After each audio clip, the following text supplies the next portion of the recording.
মাঝে মাঝে এমন হয়, যখন কেউ একটি নতুন পথে যাত্রা শুরু করেন বা শুরু করেন নতুন কোনো সমাধানের উপায়, তিনি থাকেন শক্তি, অনুপ্রেরণা ও উদ্যমে ভরপুর। ফলে তিনি রাতারাতি নিজেকে, নিজের পরিবারকে, সমাজকে, দেশকে আর গোটা বিশ্বটাকে বদলে দিতে চান। মানুষ প্রায়শই ভুলে যায় যেটা কি ইবনে আতা বলেছেন, ভাগ্যের পর্দা বা তাকদীরের পর্দা। ইবনে আতা বলেছেন, মানুষের একটি ইচ্ছা যত শক্তিশালী হোক না কেন, তার তাকদীরের পর্দা ভেদ করতে পারে না। এর অর্থটা কি? এর অর্থ হলো, যে কোনো কিছু করার ব্যাপারে আমাদের দৃঢ় ইচ্ছা ও প্রতিজ্ঞা সত্ত্বেও আল্লাহ আমাদের ভাগ্যে যা লিখে রেখেছেন তা আমরা ভেদ করতে পারি না। এই ভাগ্য হলো বিশ্বজনীন আইন বা সুনান, যা সুসংগতভাবে ঘটবেই। আল্লাহ বলেছেন, তুমি আল্লাহর আইনে বা সুন্নাহর মধ্যে কোনো পরিবর্তন দেখতে পাবে না।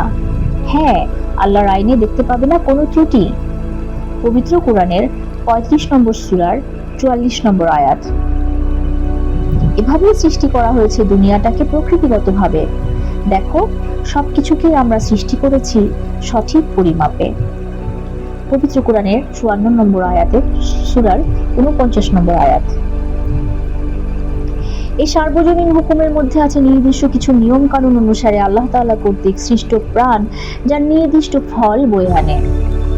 কোনো মানুষ, সে মুসলিম হোক বা অমুসলিম, সে তাকদীরের পর্দা ভেদ করতে পারে না এবং যথার্থ উপায়, কার্যকারণ, পর্যায়, প্রেক্ষাপট ও আইন অবলম্বন ব্যতি রেখে সুনির্দিষ্ট কোনো ফলাফল অর্জন করতে পারে না। উদাহরণস্বরূপ আল্লাহ বলেছেন, মানুষ কি মনে করেছে আমরা বিশ্বাস নিচ্ছি একথা বললেই তাদেরকে ছেড়ে দেওয়া হবে এবং তাদেরকে কোনোরূপ পরীক্ষা করা হবে না? পবিত্র কোরআনের ২৯ নম্বর সূরার ২ নম্বর আয়াত।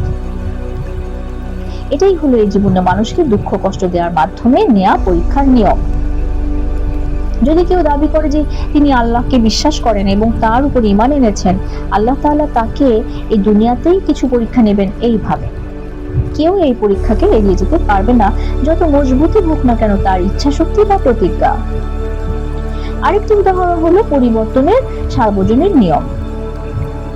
সময় হলো মানুষের জন্য আল্লাহ তাআলার সৃষ্টি, যাতে মানুষ তার নিজ জ্ঞান দিয়ে সময়ের স্বভাব ও গুরুত্বকে বুঝতে পারে। একমাত্র আল্লাহই সময় দ্বারা সীমাবদ্ধ নন। সময়ের হিসেব আল্লাহর বেলায় প্রযোজ্য নয়, এটি কেবলমাত্র মানবিক বাস্তবতা এবং আল্লাহ নির্দিষ্ট করে দিয়েছেন যে যে কোনো লক্ষ্য বাস্তবায়নে সময়ের প্রয়োজন হয়। এক লহমায় আমরা এই বিশ্ব, এমনকি নিজেকেও বদলাতে পারি না।